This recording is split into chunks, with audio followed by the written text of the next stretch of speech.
Olá, sejam todos bem-vindos, bem-vindas a mais um episódio do podcast Café com Fia. Eu sou André Costa e hoje eu trago um convidado para falarmos sobre Fiagro. O convidado de hoje é o Arthur Carneiro, ele que é gestor do AGRX11. Arthur, seja muito bem-vindo a esse podcast.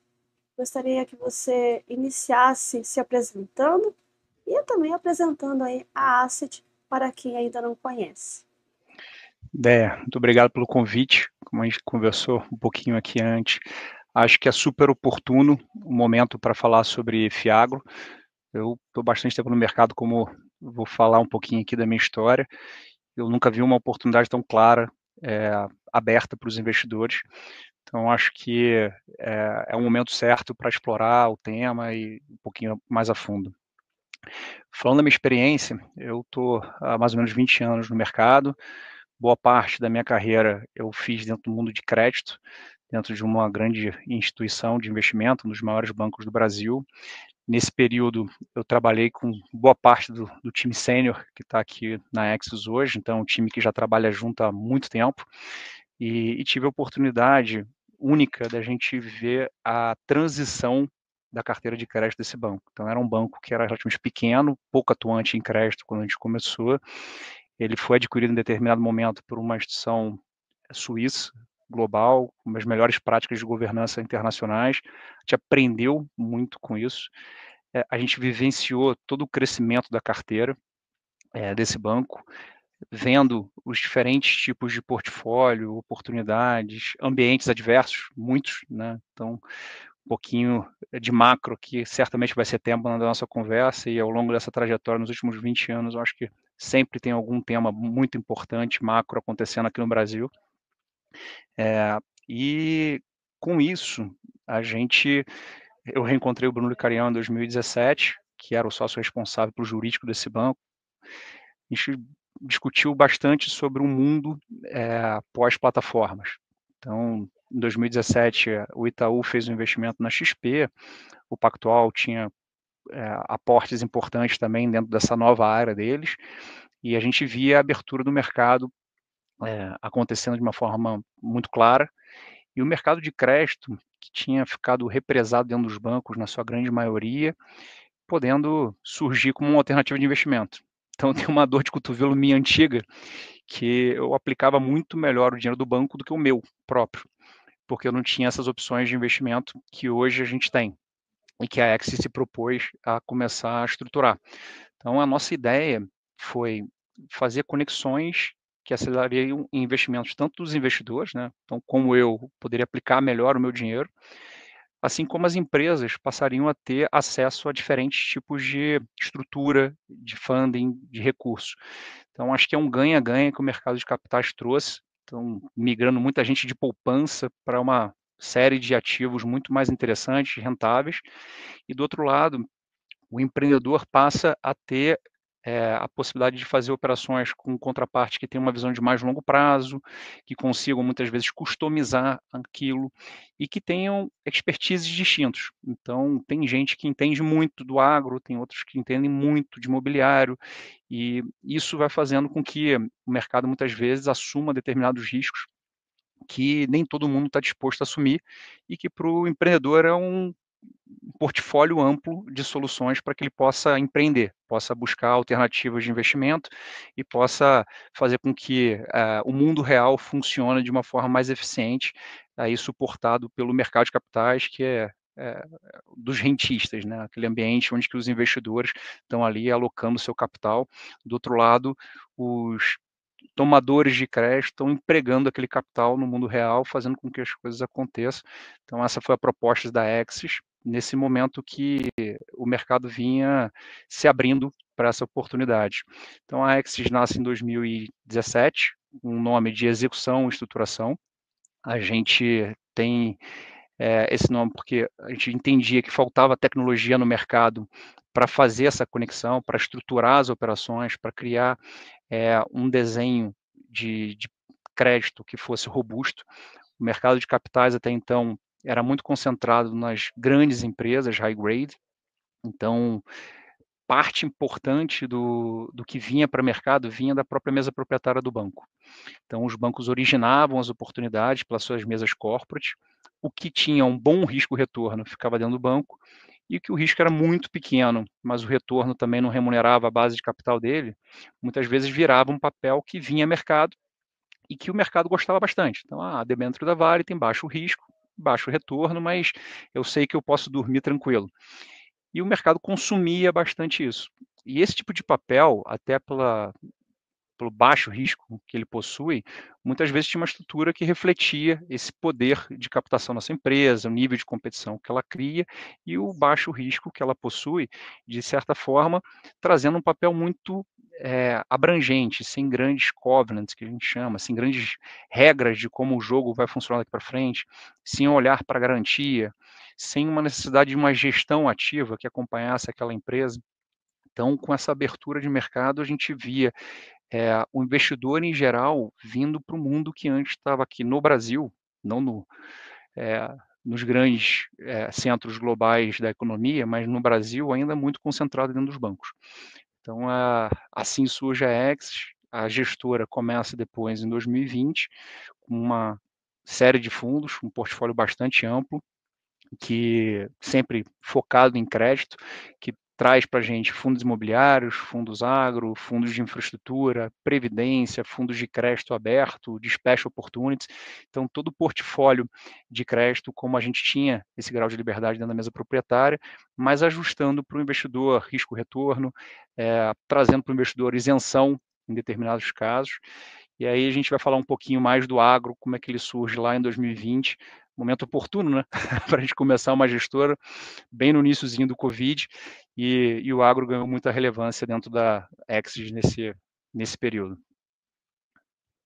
Maravilha, então já pegando esse gancho aí que você deixou, como é que foi, né, essa evolução que foi, né, tecnicamente rápida, né, em relação aos outros primos, né, principalmente os fundos imobiliários, mas e como que foi 2024 em específico, né, que foi um ano, né, cheio de situações adversas que acabaram ali, né, pipocando no mercado de Fiagro. Como é que você, né, e a gestora e você enquanto gestor, né, pontuou essas situações e isso fez com que fortalecesse ali ao Fiagro, que a gente vai falar um pouquinho dele, mas eu gostaria que você desse essa pincelada aí no mercado Fiagros, né, como um todo. Então, a gente começa de forma ativa na gestão de fundos agro em 2020. Então, se 2024 foi um ano conturbado para o agro, 2020 foi o ano mais conturbado da minha vida. Então, a pandemia era algo completamente inesperado. Rasgou muito do que a gente aprendeu de processo em termos de crédito. Era muito imprevisível o que aconteceu. E a gente tinha uma gestora começando com um objetivo de investimento em crédito, de originação própria. Originação própria significa que a gente viaja para algum lugar, origina uma oportunidade, constrói essa solução e entrega para o empreendedor.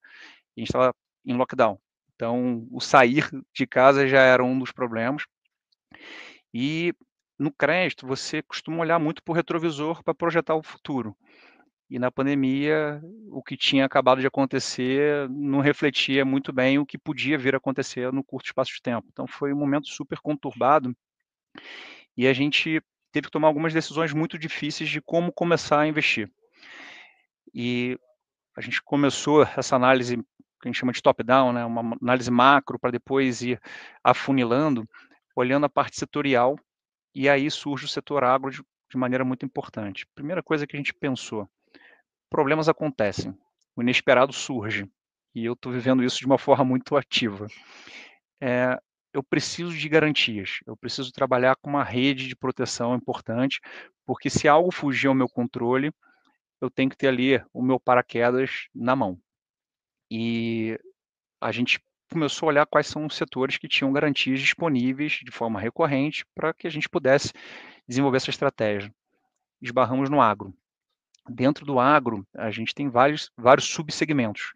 Então, tem alguns subsegmentos que são conhecidos no mercado de capitais, como açúcar e álcool, mas são empresas que até pela proximidade com São Paulo, geralmente tinham um CFO que vinha da Faria Lima, tinha muito acesso ao mercado de capitais e furavam essa barreira do mercado de capitais que eu falei, de geralmente só levar operações de empresas muito grandes. Então, eles conseguiam, de certa forma, acessar o mercado, trazendo condições mais competitivas e, por isso, geralmente, apesar dos usineiros, de forma geral, terem terras, eles estavam habituados a não dar essas terras em garantia. Então, a gente não tinha um caminho por ali. Por outro lado, a gente, no mundo de soja, encontrava um grupo grande de produtores e que eles estavam habituados a entregar aquelas terras em garantia, e terra é uma garantia que está lá, é perene, né? Se eu tiver um ciclo muito pesado, ela não apodrece ou perde valor, pelo contrário, o tempo pode fazer com que ela ganhe valor, e geralmente é isso que acontece. Então, eu ter operações dentro do mundo de soja que tem esse tipo de garantia, que era inelástica em relação ao Covid. Então, você olha para o Covid, você tinha dúvidas, por exemplo, se a gente voltaria a trabalhar no escritório, mas que a gente ia continuar comendo, a gente tinha uma certeza muito grande. Então, eu, mesmo no Covid, que era um cenário totalmente atípico e adverso, aquela demanda era resiliente e garantida. Junto com isso, então eu tenho garantia, eu tenho demanda, eu tinha um outro fator que era super importante. A gente faz isso muito bem. 50% do mercado de exportação de soja global é soja brasileira. Esse é um market share único em qualquer segmento que você possa pensar. Então, cara, a gente tem um diferencial competitivo nesse setor. Então, eu tenho garantia, eu tenho uma demanda muito resiliente e eu tenho um diferencial competitivo. Por que o mercado de capitais não explora? A gente começou a fazer um FDIC, não existia Fiagro à época, em 2020, e a gente, no auge da pandemia, captou 200 milhões de reais para desenvolver essa estratégia, sendo que um dos nossos fundos original poderia alocar um pedaço dentro de algo que precisava de mais musculatura para fazer o que a gente faria. E esse FDIC, que chamava Xingu, ele tem um histórico de performance agora já de cerca de 5 anos, em que ele roda a sênior CDI mais 4, que é uma rentabilidade muito boa, e a subordinada rodou cerca de CDI mais 18 ao longo desse tempo inteiro. Então, com algo que até agora, depois que o Fiagro já se materializou e muita gente começou a olhar dentro do mundo do mercado de capitais de forma mais ativa para produtor rural e soja, ainda não é um consenso, né? Então, muita gente ainda tem dificuldade em fazer análise, e eu acho que a gente pode explorar um pouquinho mais disso dentro desse mundo de produtor rural. Indo para frente, em determinado momento vem essa nova conjuntura do Fiagro que traz a isenção para dentro de um instrumento que já era isento, né, o CRA, mas com uma camada de gestão. Então, dentro do mundo de crédito, quando a gente sofistica, a gente precisa de acompanhamento. A gente precisa de um time com experiência, que saiba lidar com as adversidades. No agro, isso fica mais relevante, dado a sazonalidade, o impacto das intempéries que acontecem dentro do setor. Então, você precisa de um time que esteja acompanhando, de um time que saiba como contornar as situações que vão acontecer, que tenha essa experiência de como fazer uma estrutura muito bem amarrada. Então, isso você não consegue trazer no mercado de capitais. Até a pulverização no mercado de capitais traz uma falta de gestão sobre os papéis. A gente teve um exemplo muito emblemático que foi da Rodovias do Tietê, que foi uma das primeiras grandes emissões a mercado, e que faltava quem tomasse uma decisão dentro de um projeto que precisava de quórum, de expertise para sair do outro lado, né? Então acabou que várias gestoras começaram a comprar papel para poder ter algum tipo de ação em cima disso. Então, na hora que eu pego um papel isento e crio um instrumento de fundo que traz um gestor com conhecimento, com essa capacidade técnica, que pode passar a gerir aquilo, levando a isenção para o investidor, eu abro um espaço enorme dentro do mercado de capitais, que foi o advento do Fiagro, e isso trouxe muita gente para o setor. Eu acho que foi importante, é importante, está bem no iniciozinho, como você mencionou, mas a tendência é que vá ganhando escala, assim como aconteceu no mundo imobiliário, que hoje representa parte importante dos projetos, da solução de capital dos projetos brasileiros dentro do segmento. E, de novo, mesmo eles ainda estão incipientes dentro do que pode acontecer em termos de participação do mercado. E aqui foi trilhando da mesma forma, então saímos de um cenário que o agro não era atenção, o agro virou pop, como o pessoal costumava passar na propaganda, e depois vieram alguns problemas no mercado de capitais, em especial 2024, a gente teve um caso de AgroGalaxy, em que chamou muita atenção no mercado, e eu faço uma analogia de AgroGalaxy com o que aconteceu com a lojas americanas no mercado de crédito em 2023, né? Então, a gente começa 2023 com um ícone do mercado brasileiro, uma empresa com mais de 40 anos, com os 3 sócios mais famosos dentro do Brasil como empreendedores, vindo com um default. Então, isso era inesperado. A mídia levou aquilo para si como uma crise estrutural de crédito.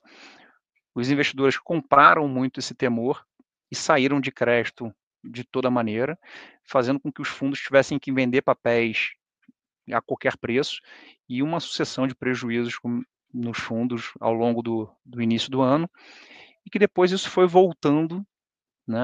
O mercado se normalizou, os preços voltaram ao normal, gerando ganhos importantes, e final de 2023, início de 2024, a gente passa a ter uma captação muito forte dentro dos fundos de crédito, que volta a ser uma classe que chama a atenção do investidor. 2024, eu acho que a AgroGalaxy, aí pegando ela como símbolo, traz um pouco desse contexto. Então, o cenário fica pior dentro do agro, com uma série de fatores que a gente pode abordar, culmina num problema dentro de uma empresa que tinha uma exposição muito relevante dentro do mercado como um todo. Isso traz um discurso de que é um problema macroeconômico recorrente, que o investidor deveria se afastar desse problema de toda maneira, e muita gente começa a vender os seus fundos, aqui num desenho muito mais eficiente para os investidores em geral, porque no fundo de crédito a gente tinha fundos abertos e os investidores resgatavam desse fundo, obrigando o gestor a vender o papel em condições muito ruins. E na hora que eu vendo esse papel numa taxa ruim, eu gerei um prejuízo para o fundo como um todo. Então, aquele investidor que decidiu ir embora gerou um prejuízo para o investidor que ficou. No mundo agro, não. No mundo agro, a gente tem os FIAGROS que são listados, o investidor que quer sair, ele não resgata o dinheiro do fundo, ele simplesmente vende na bolsa no momento ruim. Então, ele absorve esse prejuízo. E o investidor que ficou lá, claro, ele tem volatilidade na cota, mas ele mantém o seu portfólio como estava, sem gerar nenhum prejuízo para ele. Então, na minha leitura, trazendo essa rentabilidade que foi retomando ao longo do tempo os investidores para o mundo de crédito de uma forma muito mais rápida, né? Eu acho que, de forma bem genérica, mas tentando fazer essa analogia entre 2023 e 2024 para o mundo agro, eu acho que isso afetou bastante a visão do agro como um todo. Então, essa preocupação de AgroGalaxy, junto com isso, a gente teve um movimento que impactou os próprios FIIs e os preços da bolsa e todos os ativos financeiros, que foi uma mudança macro importante. Então, o CDI subiu. Na hora que você tem uma escalada do CDI, você acaba trazendo a valor presente todos os papéis por outra condição. E no mundo do Fiagro, eu acho que tem uma percepção errada dos investidores. Os investidores olham para trás e olham, quanto que o meu Fiagro rendeu no ano passado? Quanto que o CDB pré que eu estou recebendo aqui na plataforma vai render no futuro? E ele compara uma coisa com a outra, né? Então, no FII isso é muito claro. Um FII que roda 12% pré no ano passado, ele rendeu CDI mais 1 e pouco, CDI mais 2, isento. Ele olhando o pré para o futuro, o CDI tende a 15. Então vou para o CDI. Só que esse mesmo fundo, como é bem comum no mundo dos fiagros, rentabiliza CDI, essa escalada do CDI vai fazer com que a rentabilidade dos fiagros cresça bastante no ano que vem, nesse ano agora.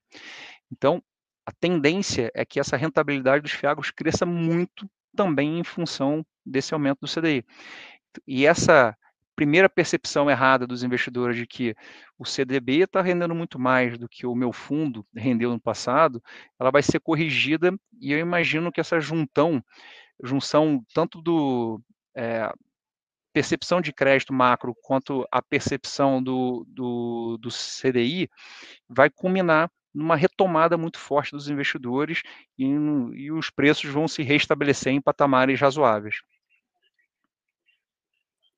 Você trouxe vários pontos interessantes, né? Primeiro, essa percepção que o investidor tem de comparar o futuro com o passado, né? É a mesma coisa que você, pura e simplesmente, também observar apenas o dividend yield, né? E não saber como é que é feita a conta, que é preço, né, versus ali o valor patrimonial naquela data em específico. Ou seja, você olha para trás versus o valor patrimonial e aí você vai ter ali o dividend yield.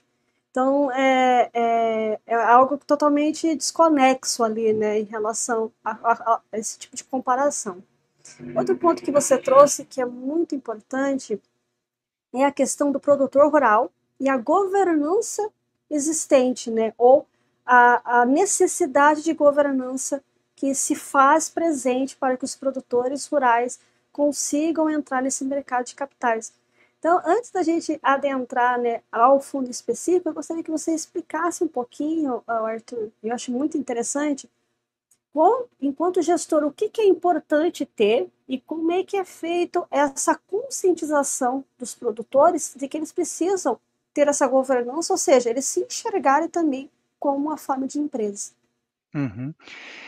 É um trabalho de proximidade. Então, a gente busca essa proximidade como produtor, a gente visita a terra algumas vezes, tem relação com eles, tenta culturá-los sobre o mundo financeiro. Então, o produtor rural no Brasil, ele é muito tecnificado, ele é muito eficiente em termos de produtividade, só que ele nunca olhou muito para a parte financeira. Então, é um caminho muito amplo a ser explorado e uma arbitragem muito grande. Então, boa parte do mercado agro, ele se financia via barter. O que é isso? A própria revenda financia o produtor. E essa revenda financia como? Ela traz o insumo que ele precisa para produzir e ele, no final da safra, entrega, saca ou paga com o que ele recebeu da trading aquela revenda. Então, ele se financiou, ele trouxe capital de giro com a empresa de revenda. E o produtor que tem uma capacidade financeira maior e consegue comprar um insumo à vista, às vezes consegue 30% de desconto nessa transação. 30% de desconto é uma enormidade de retorno no nosso mundo de mercado financeiro, né? Então você vê a diferença que existe entre o que hoje se é feito e a oportunidade que temos aqui como investidores para melhorar a solução de capital desses empreendedores. Então, na hora que você mostra isso para o empreendedor, produtor rural, fica muito claro, é muito fácil de você encontrar boas contrapartes com uma razão de garantia importante, em que ele sim consegue usar esse dinheiro, que às vezes fica caro, como no caso que o CDI está agora, de uma forma eficiente, trazendo uma série de benefícios, desde o capital de giro que a gente mencionou, como aquisição de novas terras, abertura dessas terras, então você transforma parte da terra que já está lá, que é dele, em algo produtivo. Isso tem um custo, isso tem uma valorização enorme da terra, e isso passa a trazer um fluxo de caixa bastante importante para ele no futuro. Pós um movimento importante que a gente viu da melhoria da commodity, e que também causou um pouco do problema depois quando caiu, no caso específico de soja, né? Era R$ 80, fomos para 180, agora algo entre 100 e 120 reais. Isso fez com que a gente tivesse um fluxo de caixa muito folgado e vários produtores começassem a investir em tecnologia e parte desses investimentos vieram também em pivô, quando você viaja para fora, Estados Unidos, Europa, você vai viajando no avião, você vai vendo aquele monte de círculo no chão, quase toda a fazenda ali, ela, ela vem acompanhada desse tipo de tecnologia, e no Brasil não, é um pouco mais raro. A gente vem vendo um crescente em termos de investimento nesse sentido, que traz para o Brasil, que tem um clima muito favorável, às vezes 3 safras numa mesma terra, um nível de aumento de produtividade muito importante. Então, isso é investimento que gera fluxo de caixa e precisa de capital de mais longo prazo. Então, esses produtores começaram a ver essas oportunidades com a chegada do mercado de capitais dentro do mundo agro. Só que eles não têm, como a gente mencionou, um CFO que veio da Faria Lima, como acontece no caso das usinas, né? Então, tem um processo de aumento de governança e tem uma dificuldade do lado da Faria Lima de entender essa entidade que não traz o balanço auditado, que ele está acostumado a analisar. E a gente entendeu como isso funciona e vem trabalhando com os produtores numa mão dupla, né? Primeiro, como fazer a análise, como é que eu entendo que aquela oportunidade é boa? O primeiro ponto que é super importante para a gente é a parte qualitativa. a gente precisa entender aquela contraparte que não é a Vale, que todo mundo já conhece, que é amplamente coberta. Como é que essa pessoa se comporta? Como é que foram como é que é o histórico dele de relacionamento com outras contrapartes? Como é que ele se portou num caso de crise hídrica, climática, produtiva, por qualquer motivo? Então a gente busca esse histórico e que no interior ele é muito vivo. A gente sai da grande capital, a gente vai para o interior, todo mundo se conhece. E você falando com as pessoas que estão ali naquela região, você traz muita informação útil na análise de crédito. Essa parte qualitativa para a gente pesa muito na nossa análise e a gente já deixou de fazer operações que coincidentemente vieram a dar problema depois no mercado, não pelo papel, né, porque no papel fazia muito sentido, a terra era muito boa, o fluxo parecia muito bom, mas pelo qualitativo. Então é algo que a gente preza muito aqui na nossa análise. E depois vem essa parte de diligência que é um pouco mais complexa. Então, a gente, além de contratar consultores externos para fazer uma análise das terras, a gente tem tudo nosso expertise interno. A gente montou um banco de dados com todas as análises que a gente fez, com todas as terras, preços. A gente busca no mercado informações de negociação para poder armazenar esse banco de dados. E com isso a gente tem uma leitura mais clara de quanto vale aquela terra que eu estou pegando em garantia. Então, isso é algo que também não é típico dentro do mercado financeiro. A gente tem uma outra camada que é do fluxo de caixa. Então, se eu tenho um balanço, eu tenho um histórico de auditado, de DRE, de fluxo de caixa, eu consigo projetar aquilo para frente. Se eu não tenho essa informação, como é que eu faço? Então, a gente conhecendo a terra, conhecendo peers daquela região, a gente consegue entender se a produtividade que ele me passa está coerente com a produtividade que os outros peers têm. A gente vê a margem se está coerente também e a gente monta o nosso fluxo de caixa tentando entender como é que aquele produtor se comporta. Então, com essa análise bem feita financeira, a gente tem uma visão muito clara do que é aquele produtor. E a gente até apresenta isso para ele. Então, vários produtores tomaram decisões diferentes de investimento com base nisso. Então, vou fazer um pivô, vou fazer isso, vou comprar a terra do vizinho, a gente botava tudo aquilo na planilha e levava para o empreendedor. Aquilo que você tem como concepção vai ficar assim. Ele, caramba, então eu vou ficar muito alavancado, eu vou ficar trabalhando para pagar juros, não vou ficar numa situação confortável. Então tem a parte consultiva que a gente, por diligência de crédito e esse acompanhamento ativo que a gente faz, muitas vezes a gente presta para que o produtor pensa duas vezes aqui antes de tomar essa decisão, porque tem essa parte financeira que você não conhece muito. E a gente busca implementar também governança. Então, vários grandes CFOs atuantes nas principais empresas de soja começaram a ver essa lacuna que existe no mercado e começaram a sair desses grandes produtores e prestar serviço para vários outros. Então, já tem equipe técnica especializada que começou a ajustar um pouco desse roteiro. Implementação, por exemplo, de balanços auditados. A gente tem produtores que faturam mais do que muitas empresas grandes e que não têm um balanço. Cara, você precisa ter um balanço. Por quê? Porque o seu custo de capital vai reduzir 300 bips, né? Tipo 3% ao ano. Pô, basta você organizar um pouquinho e apresentar para o mercado que aí investidores que hoje não conseguem entender o que é você vão ter uma leitura muito clara de quem é você, como você se comporta e pegar esse histórico. Então, eu acho que tem um trabalho de ganha-ganha que a gente foi construindo que traz muita proximidade, traz resiliência, traz decisões assertivas do lado do empreendedor no momento que ele tem uma dificuldade. Né? A garantia ajuda muito isso. Então, quando tem uma garantia ali do lado, o empreendedor está comprometido com aquela operação. Ele sabe que se ele decidir em algum momento não suportar a operação da melhor forma possível, ele tem bastante a perder. Então, retomando aqui o caso de Lojas Americanas, a gente tem 3 dos principais nomes do mercado empresarial brasileiro que em determinado momento olham para aquilo e falam, pô, o que eu tenho a perder se eu não suportar essa bagunça toda que foi descoberta dentro da minha empresa? Pouco reputacional, talvez eu tenha mais dificuldade de tomar dinheiro nas minhas outras empresas. E eles mesmos tomaram a decisão de, cara, joga no bolo, todo mundo é grande, cada um paga um pedaço do meu prejuízo. Então, como esperar que um produtor rural, que ninguém conhece, que não tem livros com o nome deles, que sejam referência de mercado, pensem de forma diferente? via garantia. Então, acho que trazendo esse a perder em comum, você consegue trazer a racionalidade, trazer um pouco mais de governança, fazer com que ele escute esses conselhos, né? Conselho, se fosse bom, a gente cobrava por eles. Então, eu acho que a garantia traz um pouco dessa consciência e o mercado vem evoluindo muito nesse sentido. Maravilha, Arthur. E a questão agora para o fundo, né? A escolha que vocês trazem ali dos produtores tem um valor X, Y, não, é produtor, até esse valor a gente não olha para colocar no fundo, mas a gente também não deixa de prestar, né, uma consultoria enquanto fornecedor de crédito. Tem essa diferenciação? Não tem? Como é que funciona?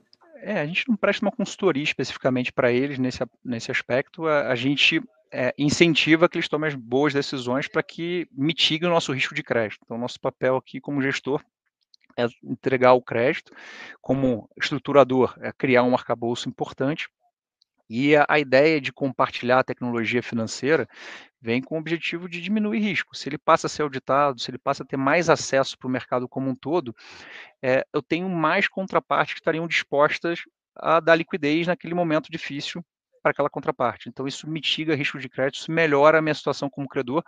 No limite, isso diminui o spread que essa contraparte acessaria o mercado e valoriza o meu papel, que está com um spread maior. Né? Então, é um ganha-ganha aqui nessa relação mesmo. O ponto de escolher tamanho, excluir tamanho, ele é muito singular. Cada análise ela é muito individual e cada momento faz com que a gente tome decisões distintas. Então, vou dar um exemplo do nosso Fiagro em específico. As últimas duas operações que nós investimos foram com contrapartes que nós já tínhamos investido no passado e que a gente passou uma série de momentos difíceis, crises com elas, a gente sabe como elas se comportam e esse qualitativo pesou muito. Então, se o mercado está preocupado, que é o que está acontecendo agora, vai ter menos liquidez para essas contrapartes.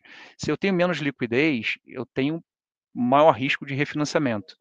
Quem são as contrapartes que eu quero estar próximo? Aquelas contrapartes que têm menor necessidade de liquidez, por óbvio, e contrapartes que eu sei como se comportam em cenário de estresse. E a gente tem pesado isso bastante no qualitativo. Das 3 próximas operações que estão no pipeline aqui, em estruturação e análise, todas também foram contrapartes com quem a gente já operou no passado. Eu acho que nesse momento é algo que a gente tem colocado como uma prioridade, claro que não é excludente, surgiu uma boa oportunidade de mercado com uma contraparte que a gente ainda não trabalhou, que a gente faz toda essa diligência e descobre que são boas contrapartes, a gente vai investir. Mas fica claro dentro da nossa amostra que nas últimas 2 operações, nas próximas 3, a gente está olhando para a contraparte com quem a gente já teve experiências de mais longo prazo, o quanto isso tem pesado no momento. É muito relação de confiança de que realmente, se no passado aquilo foi, né, produtivo para ambas as partes, né, ou seja, para o fundo, para o cotista, trouxe resultado e trouxe resultado também para a outra parte, aí ela pode ali fazer parte numa outra operação e, consequentemente, ali continuar trazendo retorno e fortalecer essa confiança. Seria mais ou menos nesse sentido, Arthur. É exatamente nesse sentido, né? Maravilha. Agora sim, né? Vamos falar do Fiagro, né? Falamos do mercado. Você trouxe um bom aparato, né, do que realmente foi, vocês que surgiram ali até antes da lei, né, ser promulgada. Mas qual que é a tese e a estratégia agora em específico do AGRX? O AGRX 11, ele carrega muito do que a gente aprendeu com o Xingu, então a gente olha muito para produtor rural, é um setor que eu acho que o risco-retorno é muito mal precificado pelo mercado ainda, então como muita gente não entende o produtor rural, ele acaba não trazendo concorrência e isso faz com que os retornos sejam mais interessantes. Ele traz muita garantia, que na pandemia era muito óbvio que era algo relevante, mas o pessoal ao longo da vida vai esquecendo da relevância da garantia e a gente, com essa experiência, traz isso de uma forma muito importante. E essa falta de elementos de interesse muitas vezes dói. Então, dentro do meu portfólio, falando aqui, a gente pode mencionar mais, eu tive a AgroGalaxy, que era a operação mais high grade do meu portfólio, uma empresa listada, com amplo acesso ao mercado, que foi quem deu problema, e por não ter garantias, eu estou numa situação muito mais frágil, em meio a uma RJ do que eu estaria com produtores rurais diretamente. Então, a gente carrega muito desse conhecimento, muito dessa cabeça, muito dessa cultura dentro do nosso portfólio, mas tem um objetivo que é tradicional em crédito, que é buscar a diversificação. A última operação que a gente fez, divulgada pelo fundo, foi uma operação com um produtor rural no segmento de açúcar e álcool, mas que também era proprietário de uma empresa química, e que essa química é a avalista da nossa operação do CRA.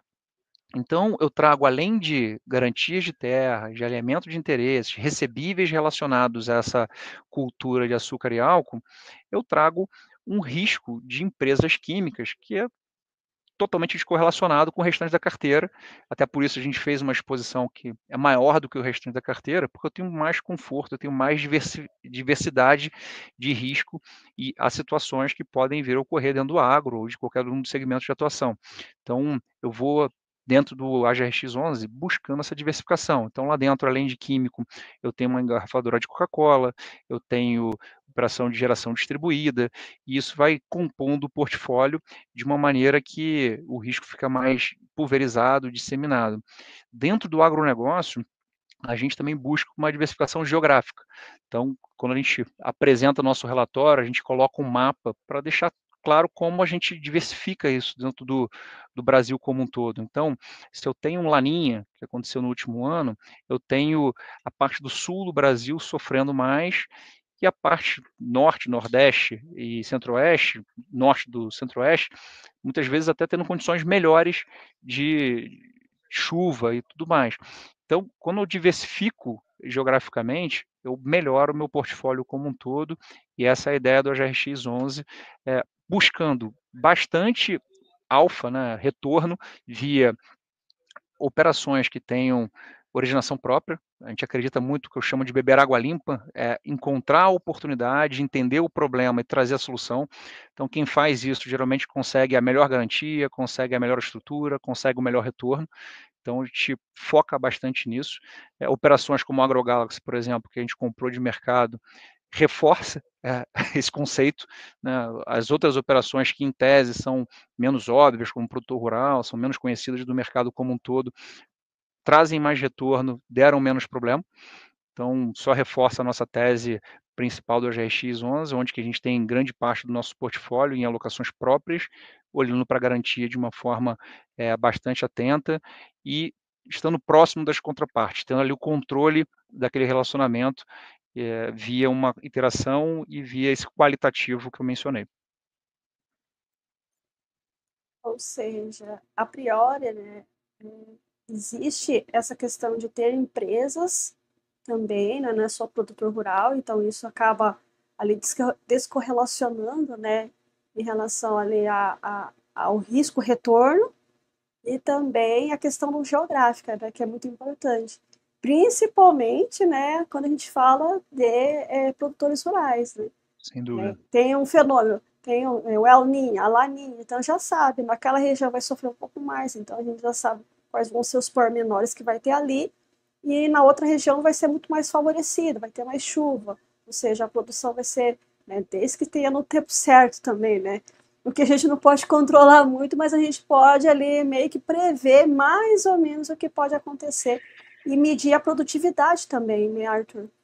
Eu acho que é muito importante os investidores entenderem como funciona o crédito. Falei que o mercado de crédito vem abrindo recentemente, em função das plataformas, a própria gestora tem 7 anos, mas é algo novo para os investidores como um todo, e é muito antigo, muito tradicional para o mercado de bancos. Então, recentemente a gente viu o resultado do Pactual, ele teve um lucro de em torno de 12 bi, quase 7 bi foi o resultado da carteira de crédito. E um banco que tem várias frentes de atuação, é muito forte em todas elas, a gente consegue ver quão relevante é. Quando a gente vai para o Banco do Brasil, que hoje é o principal financiador do agro, a gente vê um resultado anual de 37,9 bi e o resultado da carteira de crédito em 37,1 bi.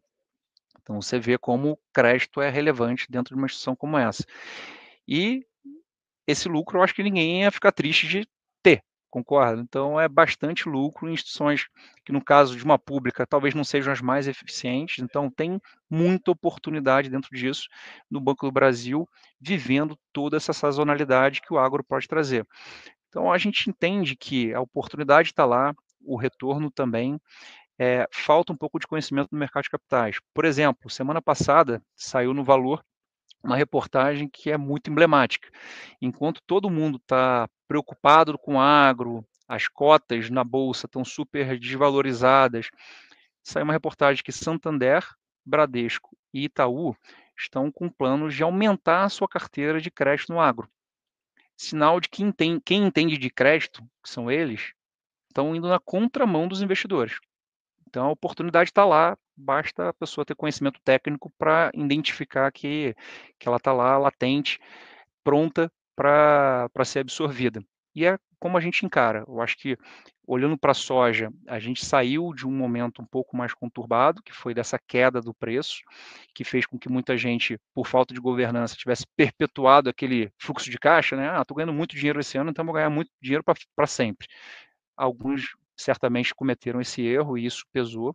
Hoje a gente já vem em um período de commodity relativamente comportada, uma produtividade muito boa nesse ano, a gente vai ter recorde de produção, a expectativa é que a gente tenha 170 milhões de sacas de soja sendo produzidas no Brasil, que é um volume bastante importante, bastante acima do que o recorde anterior e bastante relevante em termos globais.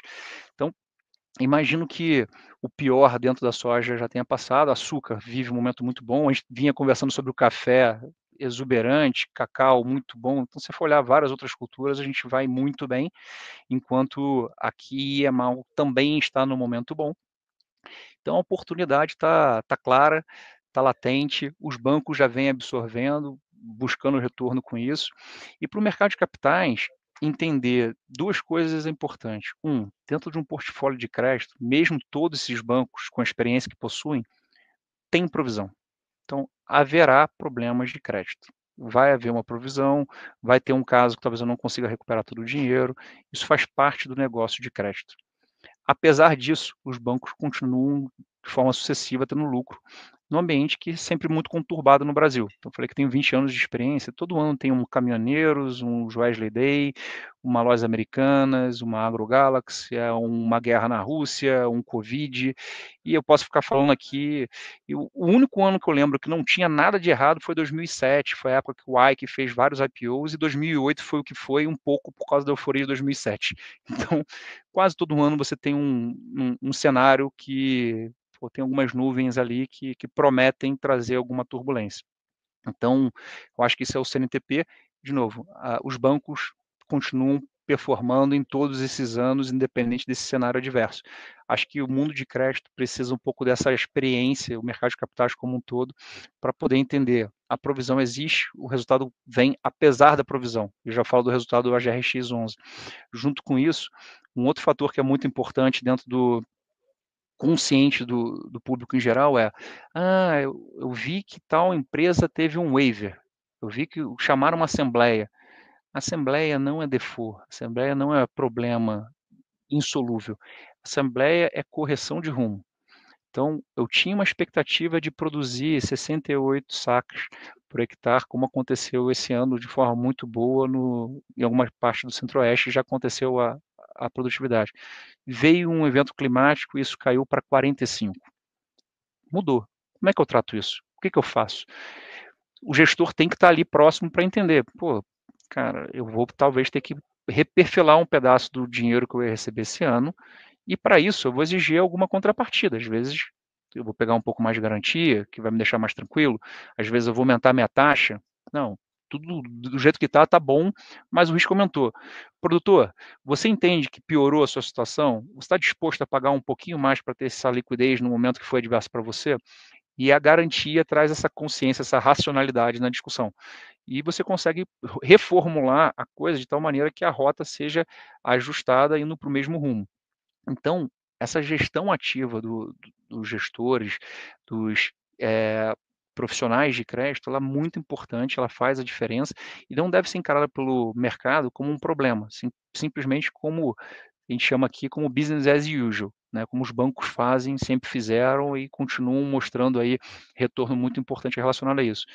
Indo para o GRX 11, a gente teve um ano em que investimos na AgroGalaxy e teve esse evento todo, pô, machucou bastante a nossa cota.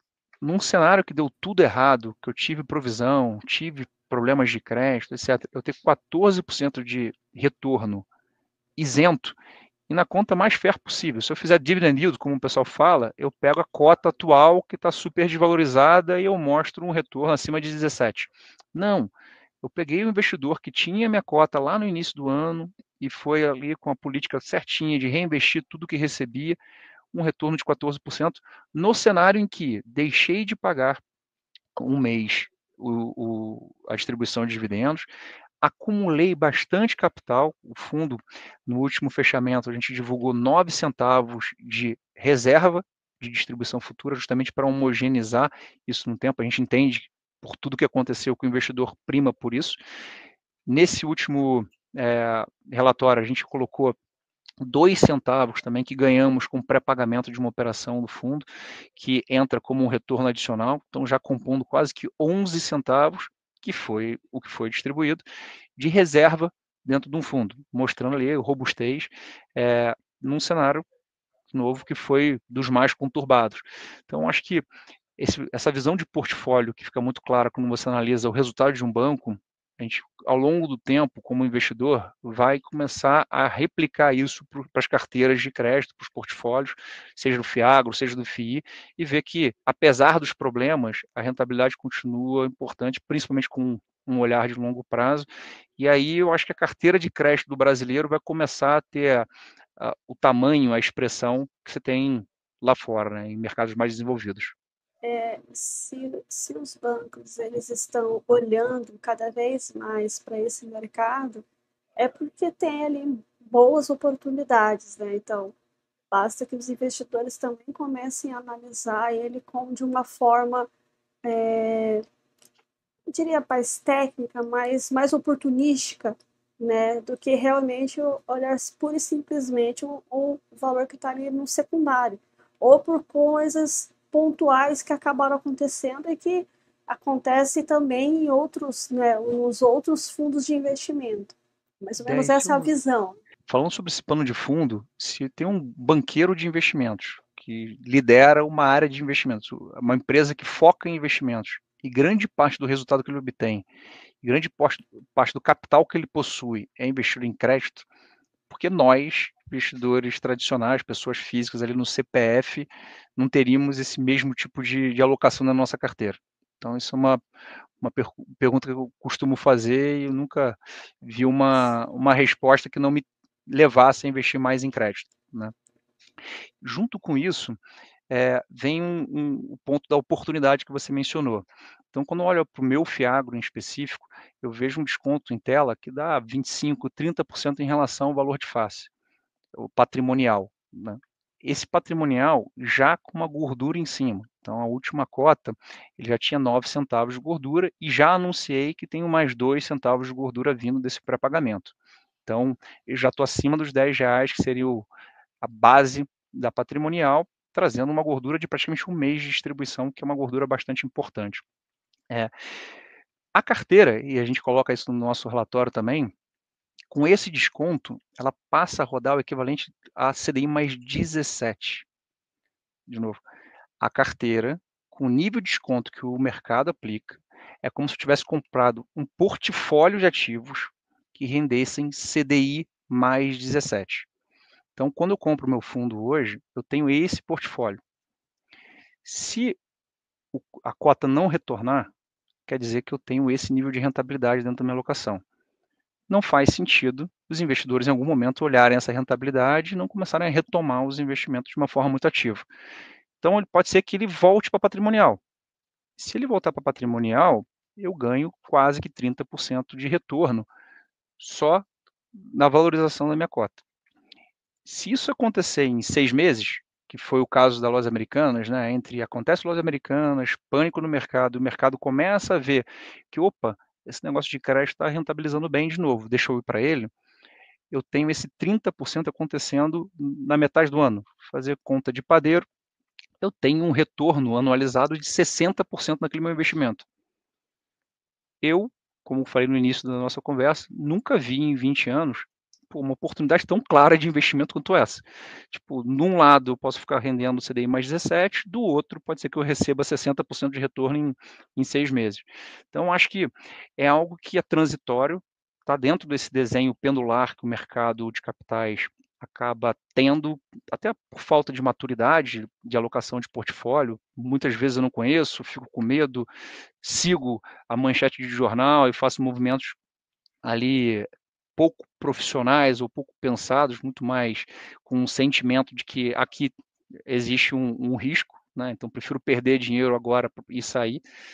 E eu acho que isso vai se depurando. Então, dentro da nossa base de investidores, eu converso muito aqui, a gente tinha em torno de 23 mil cotistas. Hoje a gente tem 19 mil cotistas. Só que ninguém resgata. Então, o que quer dizer? Os 19 mil cotistas que já estavam no meu fundo e continuam, eles compraram a cota dos 4 mil que saíram.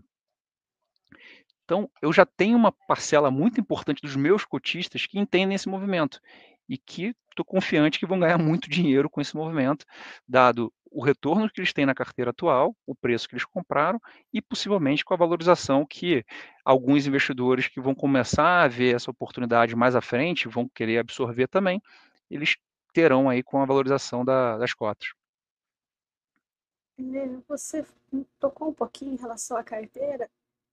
Gostaria então que você falasse quais segmentos tem ali. Nós sabemos que tem o produtor rural, tem algumas empresas. Você poderia falar um pouquinho mais a respeito? Uhum. Como eu falei, a gente vem buscando oportunidade de diversificação.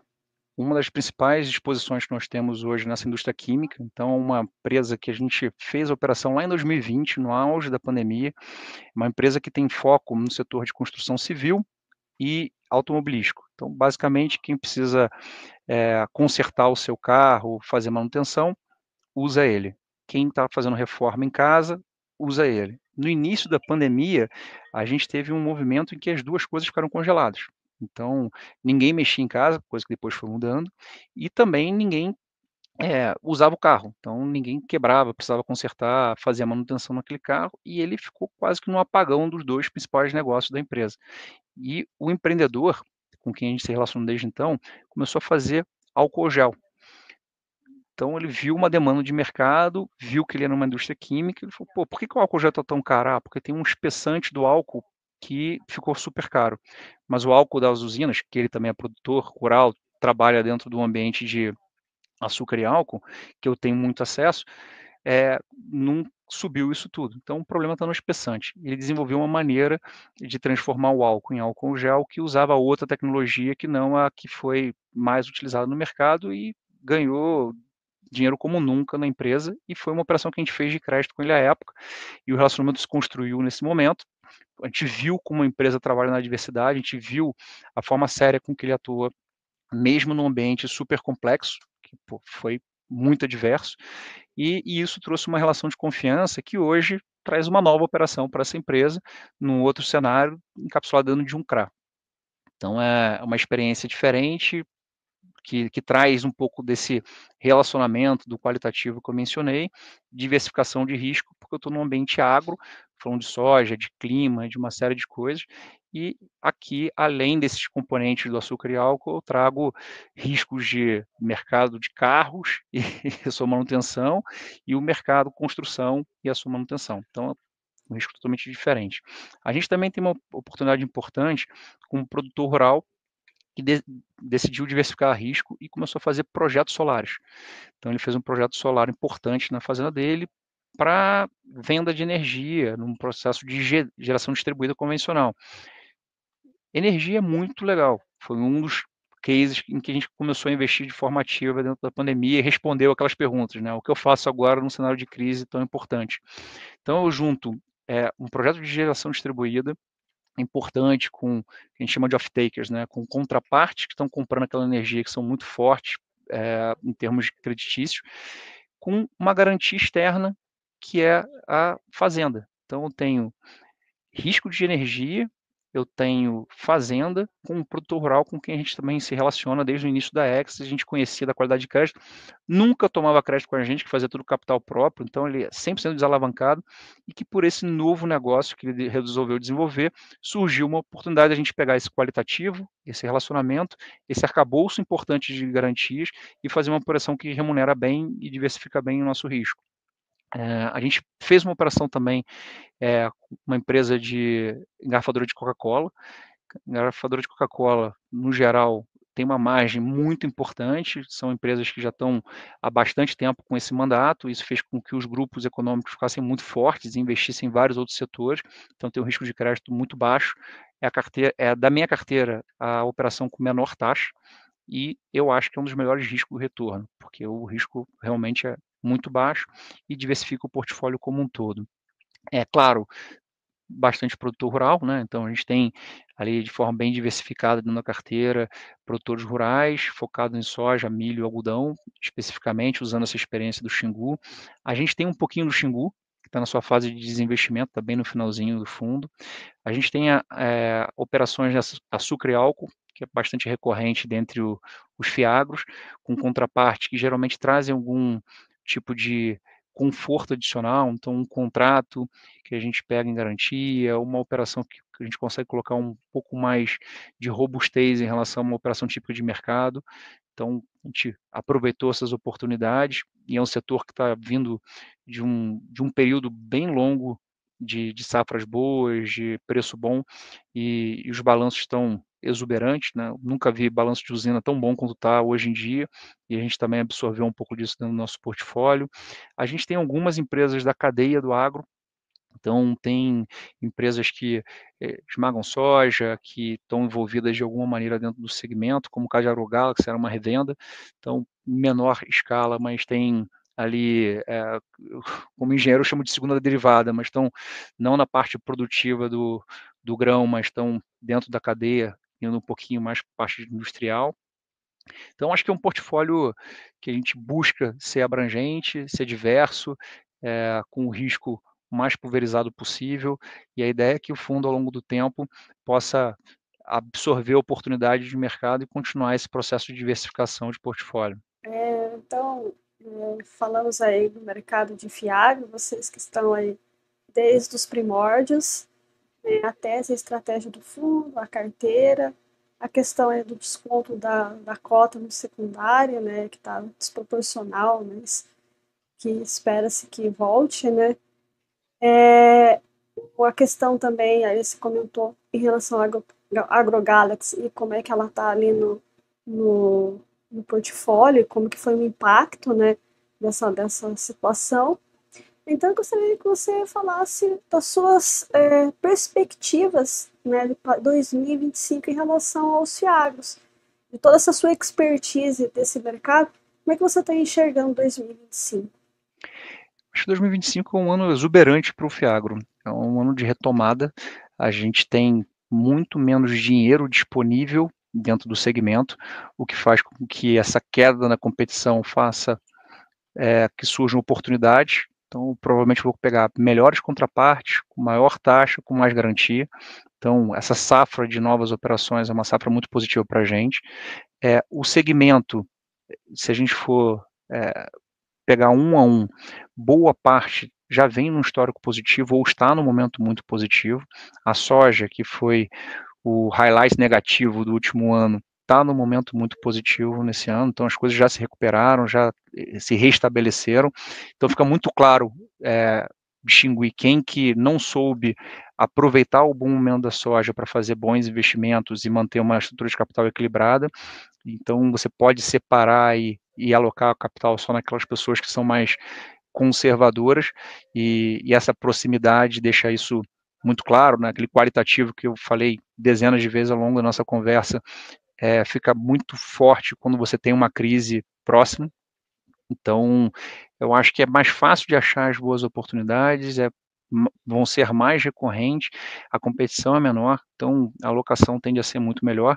E para o investidor que está entrando nesse momento, eu não falo da minha carteira, mas eu acho que isso é recorrente, eu falo com vários outros gestores que têm uma visão similar, e não só a gente, como mencionei, Santander, Itaú, Bradesco, estão colocando o time em campo para aumentar suas carteiras de crédito. Então, eu acho que numa visão singular minha, mas numa visão de quem tem essa percepção profissional e menos emotiva sobre o momento de mercado, a gente tem também um preço, eu acho que muito descontado, o que traz um ganho importante para quem estiver alocando. Como a gente ainda não pode comprar cotas do nosso próprio fundo, algo que a gente, como grupo, vem pleiteando de forma recorrente, a CVM, a B3, para que possam regular isso, eu acho que os investidores têm a oportunidade de alocar com esse nível de desconto muito importante, e de duas uma, ou ter um carrego que é desproporcional em relação ao risco, ou ter uma valorização importante do seu patrimônio aí com a retomada das cotas, que acredito que vai acontecendo um pouco em curto espaço de tempo. Dito isso, acho que nesse ano ainda a gente vai ter janelas de novas captações, aumento de portfólio, a possibilidade de trazer novos investidores e para a gente a possibilidade de, com mais capital, diversificar ainda mais a carteira. Então, acho que 2025 tem tudo para ser um ano positivo, apesar desse mau humor do mercado no momento. Maravilha, Arthur. Gostaria muito de te agradecer por você ter vindo aqui, trazendo toda a sua expertise a respeito do mercado. Gostaria que você deixasse suas considerações finais e também as mídias sociais para o pessoal. Ai, fiquei com alguma dúvida, quero conhecer um pouquinho mais a respeito do Fiagro. Como é que faz para entrar em contato? Déia, eu que te agradeço. Eu acho que comecei a conversa falando que o momento era muito oportuno e nunca vi uma oportunidade tão grande quanto essa para os investidores. Não fica tão claro isso no dia a dia, nas reportagens, aonde que o investidor tem acesso. Então, o canal que você disponibiliza é uma forma da gente ter esse relacionamento direto e trazer um pouco da nossa visão, que destoa um pouco do que está no dia a dia ali, acessível ao investidor como um todo, que é o jornal. Acho que a oportunidade é muito forte, muito latente, nunca vi igual. Então, obrigado pelo espaço. Indo para contato, uma coisa que a gente aprendeu muito, sofisticou, é com o próximo investidor que está da gente. Nosso canal de RI foi super acessado. Acessem, né? Usem os outros canais. Então, a gente tem hoje algumas redes que focam em FI, em Fiagro, que são amplamente utilizadas pelo mercado. A gente acessa essas redes, a gente entende quais são as demandas do investidor, a gente busca sofisticar o nosso relatório, trazendo os feedbacks que surgem por ali. Então, a ideia é que, como a gente faz no dia a dia do investidor e do empreendedor, trazendo sinergias, melhorando o relacionamento, governança, é que a gente também, como gestor, aperfeiçoe o nosso processo, nossa forma de se comunicar, trazendo mais informação, usando excelentes canais como o que você acabou de disponibilizar para a gente, e o nosso dia a dia, dando acesso ao investidor pelo canal de RI. Eu que agradeço você ter vindo aqui, Arthur, trazer o Fiagro, né, e também acalentar um pouco os investidores em relação a esse mercado que foi tão, né, conturbado em 2024, mas que, como você disse, tem uma janela de oportunidade bem interessante para os investidores. Mais uma vez, quero te agradecer, Arthur. E, pessoal, até o próximo episódio do podcast Café com Fi. Se ainda não segue, me siga no YouTube e também aí me siga nas principais plataformas de streaming. Tchau, tchau, tchau, tchau, Arthur. Muito obrigada. Obrigado, Déia. Tchau, tchau.